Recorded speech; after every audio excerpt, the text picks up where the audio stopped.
Important topic पर आप लोगों से आज बात करूंगा। और जो मैं शॉर्ट 5, 7, 10 मिनट के जो वीडियो बना रहा हूं उसको थोड़ा सा देखा करें आप लोग, बहुत इंपॉर्टेंट जानकारी मिलती है। आज जो एक बहुत इंपॉर्टेंट बात मैं करने जा रहा हूं वहां पर भी थोड़ा सा ध्यान रख लेना।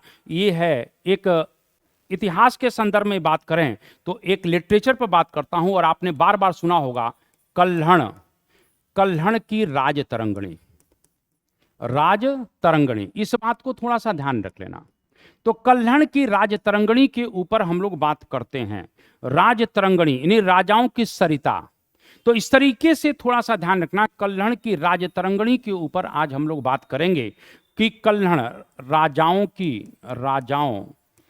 की सरिता। एक प्रकार से ध्यान रखिएगा, अगर भारत के इतिहास में देखें तो सबसे पहले क्रमबद्ध इतिहास लिखने की शुरुआत यहीं से हो रही है। एक प्रकार से देखा जाए तो कश्मीर का क्रमबद्ध इतिहास यहीं से शुरू हो रहा है। यानी राजतरंगिणी से ही कश्मीर का क्रमबद्ध इतिहास माना जाता है। यह क्वेश्चन आपसे पूछा जा सकता है। राजतरंगिणी संस्कृत भाषा में लिखी गई है। किसमें है? तो इसकी भाषा क्या है? तो भाषा अगर देखें तो ये संस्कृत है, और मैंने अभी कहा कहां लिखी जा रही है? कश्मीर में ही लिखी जा रही है। कश्मीर का क्रमबद्ध इतिहास राजतरंगिणी से मिल रहा है। मैंने अभी कहा है जो कल्हण थे, एक प्रकार से देखा जाए तो ये ब्राह्मण जाति के थे, और स्वाभाविक रूप से कहीं ना कहीं एक तरह से क्वेश्चन बने तो कल्हण कौन है? ये ब्राह्मण है। पहला क्वेश्चन है, कहीं ना कहीं कश्मीर का एक ब्राह्मण विद्वान है, बिल्कुल है।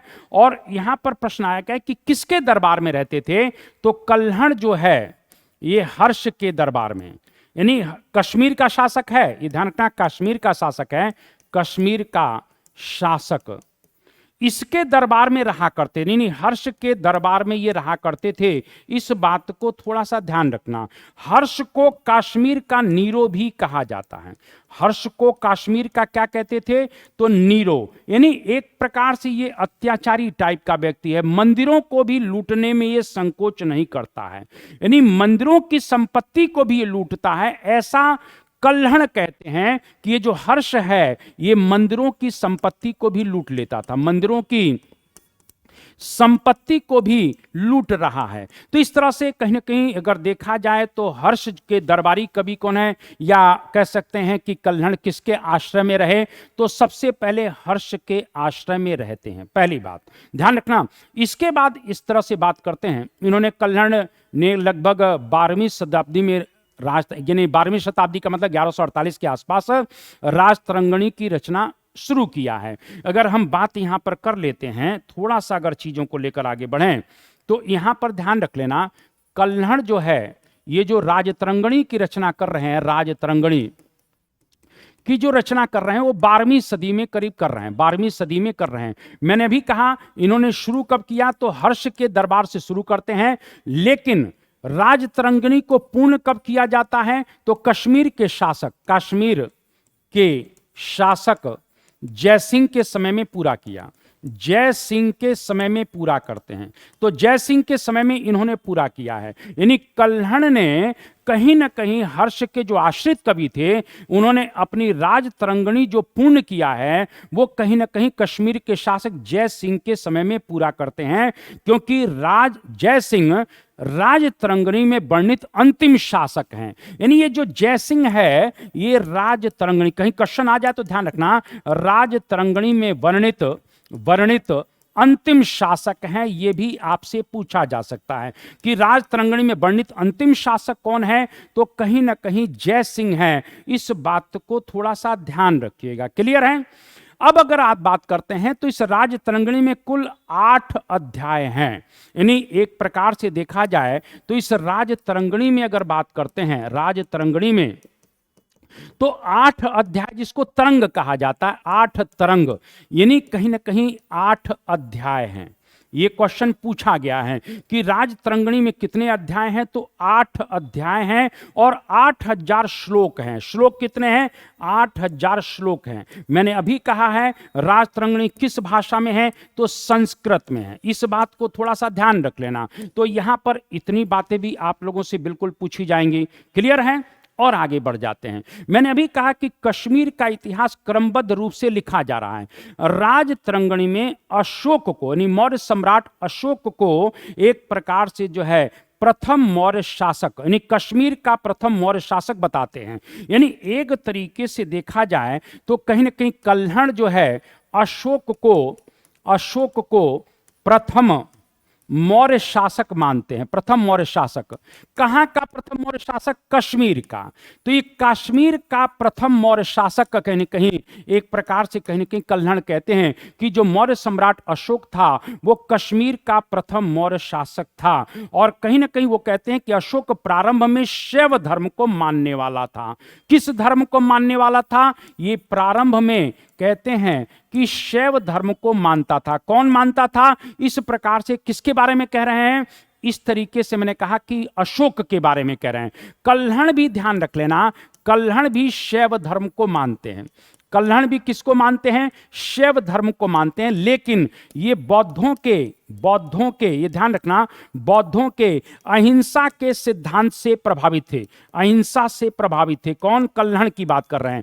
तो ये प्रारंभ में शैव धर्म का अनुयायी था, ऐसा कहीं कहीं कल्हण के विषय में कहा, कल्हण ने अशोक के विषय में कहा है। उसने कहा कि अशोक श्रीनगर का संस्थापक है। किसका संस्थापक है? श्रीनगर का। तो ये कहता है कि अशोक श्रीनगर का संस्थापक है। ये भी आपसे पूछा जा सकता है। तो कौन कहता है? तो कल्हण कहता है।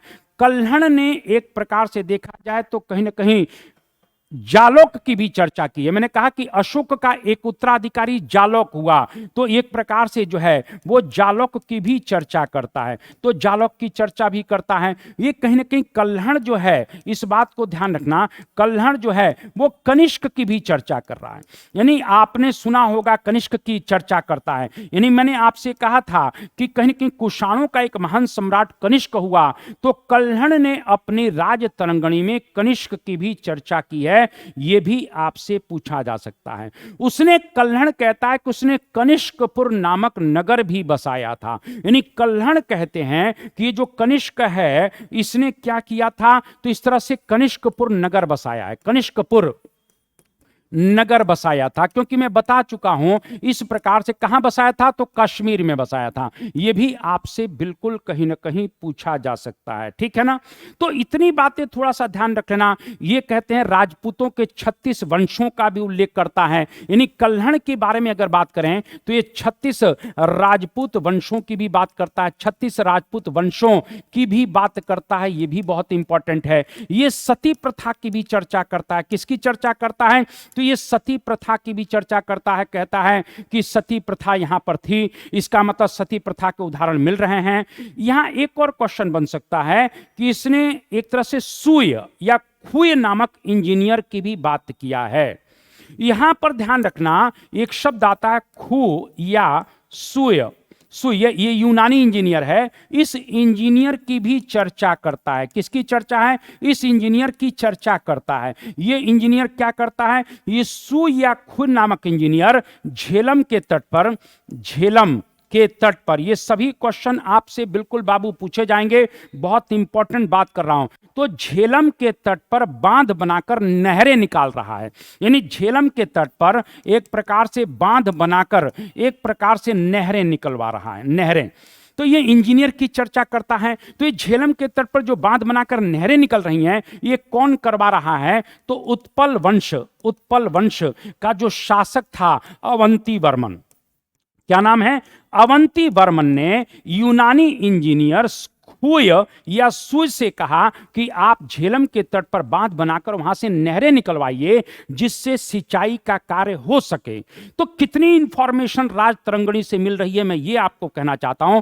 राजतरंगिणी से गुर्जर प्रतिहार शासक मिहिर भोज की उपलब्धियों की भी चर्चा मिलती है। यानी राजतरंगिणी में अगर बात करते हैं तो राजतरंगिणी की बात अगर करते हैं तो यहां से गुर्जर प्रतिहार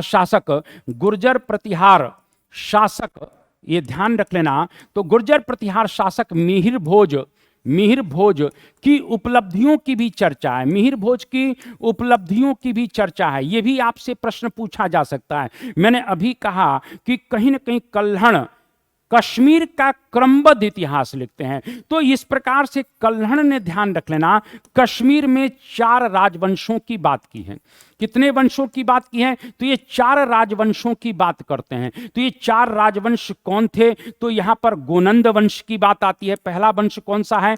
तो गोनंद वंश की बात करते हैं। दूसरा वंश कौन सा है? तो कारकोट वंश की बात करता है। और इसी कारकोट वंश में आपको मालूम होना चाहिए एक बहुत शक्तिशाली सम्राट हुआ, ललितादित्य मुक्तापीठ। आपने नाम सुना होगा। और ललितादित्य मुक्तापीठ की बात अपन करते हैं, जिन्होंने सूर्य के प्रसिद्ध मार्तंड मंदिर का निर्माण कराया था। और इस ललितादित्य मुक्तापीठ को भारत का सिकंदर भी कहा जाता है। भारत का सिकंदर एक बहुत विशाल साम्राज्य की स्थापना की थी। तो कारकोट वंश की बात करता है। तीसरा जो है उत्पल वंश की बात करता है, उत्पल वंश की बात कर रहा है। और चौथा जो है एक प्रकार से लोहार वंश की बात करता है। तो ये 4 राजवंशों की चर्चा एक प्रकार से कौन कर रहा है? तो कहीं ना कहीं किसने किया है? तो कल्हण ने किया है। और मैंने अभी आपको कहा कि लोहार वंश से ही संबंधित हर्ष थे, जिनके दरबार में वो रहा करता था। और उसने अपनी राज तरंगणी इसी लोहार वंश के शासक जय सिंह के समय में पूरी की थी। यह भी आपसे बिल्कुल पूछा जाएगा। इसने कश्मीर की महान शासिका, अगर हम बात करते हैं तो इसने अपने वर्णन में कश्मीर की महान शासिका इस प्रकार से दिद्या की भी चर्चा की है। किसकी चर्चा की है? तो इस प्रकार से कश्मीर की महान शासिका दिद्या की भी चर्चा करता है। तो दिद्या की चर्चा करता है। इसी दिद्या के समय में महमूद गजनवी ने इस प्रकार से भारत पर आक्रमण किया था। आपको मालूम होना चाहिए वो कश्मीर नहीं गया था, लेकिन कहीं ना कहीं कश्मीर की जो महान शासिका है दिद्या, इस समय कश्मीर में शासन कर रही थी, जिसकी चर्चा कल्हण ने अपनी राज तरंगणी में किया है। यह भी आपसे पूछा जा सकता है। इसने उत्पल वंश की एक रानी सुगंधा की भी चर्चा किया है। यानी कश्मीर की एक और शासिका है जो उत्पल वंश से रिलेटेड है, और कहीं ना कहीं रानी सुगंधा की भी चर्चा करता है। किसकी चर्चा करता है? सुगंधा की भी चर्चा करता है। यह भी एक महान शासिका थी। तो मेरा कहने का आशय सर यह है कि इस प्रकार से कल्हण ने अपनी राज तरंगणी में कश्मीर के सभी राजवंशों के शासकों की चर्चा की है और बड़ी इंपॉर्टेंट इंफॉर्मेशन दे रहा है। अब राज तरंगणी की बात अगर कर लेते हैं तो राज तरंगणी का विस्तार भी किया जा रहा है। अगर राज तरंगणी के विस्तार की बात करें तो थोड़ा सा ध्यान रखना, राज तरंगणी का विस्तार बहुत इंपॉर्टेंट है, थोड़ा सा ध्यान रख लेना। तो इस राज तरंगणी का विस्तार कैसे हो रहा है? क्योंकि जय सिंह के शासनकाल में रुक गई, फिर जोन राज ने, यानी इस प्रकार से क्वेश्चन आएगा कि राज तरंगणी का विस्तार जोन राज ने सुल्तान जैन उल आबदीन के तक किया है। यानी ये जोन राज है, ये ध्यान रखना, जोन राज था। इसने क्या किया? राज तरंगणी को आगे बढ़ाया, यानी जय सिंह के शासनकाल से आगे बढ़ाया। और ये कहां तक ले गया? जैनुल आबदीन तक। जैनुल आबदीन एक कश्मीर का बहुत उदारवादी शासक था, जिसे कश्मीर का अकबर भी कहा जाता है। इसको क्या कहते हैं? कश्मीर का अकबर भी कहा जाता है। तो ये जोन राज इस विवरण को कहां तक ले जाता है? यानी जोन राज था, ये जय सिंह के शासनकाल में बंद हो गई थी कल्हण, यानी यहां पर रुक गई थी राज तरंगणी। तो इसको आगे बढ़ाता है जोन राज और जैनुल आबदीन के समय तक ले जाता है। इस प्रकार से जैनुल आबदीन के समय तक ले गया, इसीलिए इसे द्वितीय राज तरंगणी भी कहा जाता है। यानी जोन राज ने जो राज तरंगणी आगे बढ़ाई है उसको द्वितीय राज तरंगणी भी कहा जाता है। इस बात को थोड़ा सा ध्यान रख लें, द्वितीय राज तरंगणी, ठीक है। अब कहीं ना कहीं जोन राज ने आगे बढ़ा दिया, फिर इसके पश्चात श्रीवर इसको आगे बढ़ाते हैं, और श्रीवर और प्राज्ञभट्ट ने मिलकर राज तरंगणी का विस्तार किया है। तो यहां पर कुल मिला के जोन राज के बाद अगर देखा जाए तो श्रीवर का नाम भी आता है। यह ध्यान रखना, बहुत बड़े संस्कृत के एक विद्वान हुए, और कहीं ना कहीं एक प्रकार से प्राज्ञभट्ट, यानी एक प्रकार से श्रीवर और प्राज्ञभट्ट ने इसको आगे बढ़ाया, यानी इसका विस्तार किया। तरीके से ये भी क्वेश्चन आपसे बिल्कुल पूछा जा सकता है। तो यहां पर राजतरंगिणी का विस्तार जोनराज करते हैं, श्रीवर करते हैं, प्राज्ञभट्ट करते हैं। तो यहां तक आप लोगों को समझ में आ गया होगा। अब थोड़ा सा अगर देखा जाए तो राजतरंगिणी के अनुवाद की बात करें तो ये अनुवाद यानी राजतरंगिणी के अनुवाद, इस पर भी क्वेश्चन बहुत बनते हैं। तो राजतरंगिणी का जो अनुवाद हो रहा है, जैनुल आबदीन जो कश्मीर का अकबर है, कश्मीर का शासक है, उसने सबसे पहले मुल्ला अहमद यानी मुल्ला अहमद ने इसके फारसी में कुल मिला के लिखा, अनुवाद किया। तो मुल्ला अहमद से राजतरंगिणी का यानी अनुवाद में अगर बात करें तो जैनुल आबदीन के समय में, जैनुल आबदीन के समय में, थोड़ा सा ध्यान रखना, जिसे कश्मीर का अकबर कहते हैं, इसके समय में मुल्ला अहमद ने, किसने? मुल्ला अहमद ने इसका फारसी अनुवाद किया है। बहुत इंपॉर्टेंट, ध्यान रख लेना कहीं आ जाए। किसका फारसी ट्रांसलेट जैनुल आबदीन के समय में कौन कर रहा है? तो मुल्ला अहमद कर रहे हैं। यह क्वेश्चन आपसे पूछा जाएगा। अकबर के समय में भी राजतरंगिणी का फारसी अनुवाद हो रहा है। एक थोड़ा सा एक क्वेश्चन आता है कि बहिरकुल असमार, ये क्वेश्चन आ सकता है कि बहिरकुल असमार,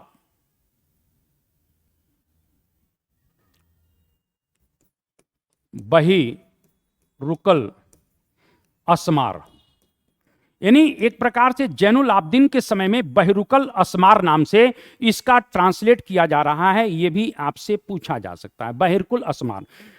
इसके बाद अकबर की बात करते हैं तो इस प्रकार से अकबर के समय में भी इसका फारसी ट्रांसलेट हो रहा है। तो अकबर के समय में कौन फारसी ट्रांसलेट करेगा, यह भी बहुत इंपॉर्टेंट है। तो अकबर के समय में जो इसका फारसी ट्रांसलेट कर रहा है वो शाह मोहम्मद शाहबादी, यानी एक प्रकार से कुल मिला के शाह मोहम्मद शाहबादी। तो इस प्रकार से थोड़ा सा ध्यान रखना, अकबर के समय में शाह मोहम्मद शाहबादी ने इसका फारसी ट्रांसलेट किया था बहर उल असमार नाम से। तो इस प्रकार से शाह मोहम्मद शाहबादी ने कौन से नाम से? बहर उल असमार नाम से।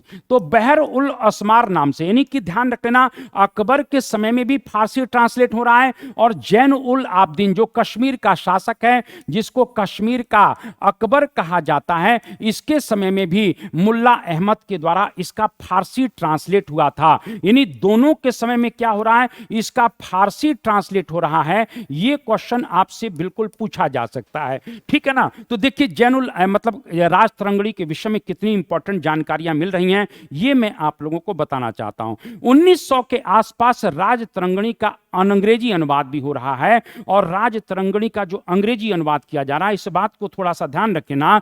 तो 1900 के आसपास राजतरंगिणी का जो अंग्रेजी अनुवाद हुआ, अंग्रेजी अनुवाद, तो अंग्रेजी अनुवाद जो है ऑरेल स्टाइन ने किया है। किसने किया है?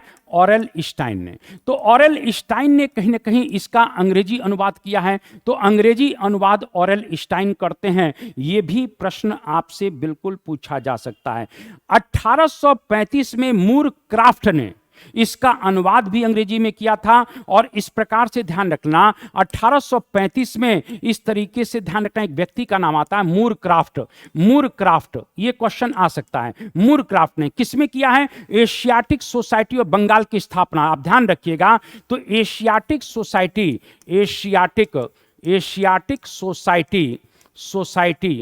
ऑफ बंगाल के तहत किया, एशियाटिक सोसाइटी ऑफ बंगाल के तहत। तो इस प्रकार से ध्यान रखना, एशियाटिक सोसाइटी ऑफ बंगाल। तो मेरा ये कहने का मतलब है कि 1835 में मूर क्राफ्ट कुलना के इसका अंग्रेजी में ट्रांसलेट कर रहे हैं। किस में कर रहे हैं? अंग्रेजी में कर रहे हैं। इसी प्रकार से 1900 में ऑरेल स्टाइन इसका अंग्रेजी ट्रांसलेट करते हैं। तो बाद में इसका फारसी ट्रांसलेट भी हो रहा है, कहीं कि इंग्लिश ट्रांसलेट भी हो रहा है। और मैंने अभी कहा कि इस तरह से ये ग्रंथ अपने आप में इंपॉर्टेंट है। कश्मीर का क्रमबद्ध इतिहास कल्हड़ की राजतरंगिणी से मिल रहा है। बहुत इंपॉर्टेंट इंफॉर्मेशन है। आप लोग कहीं के इस क्लास को देखा करें, लाइक किया करें, शेयर किया करें और चैनल को सब्सक्राइब किया करें। ओके, जय हिंद, जय भारत, वंदे मातरम।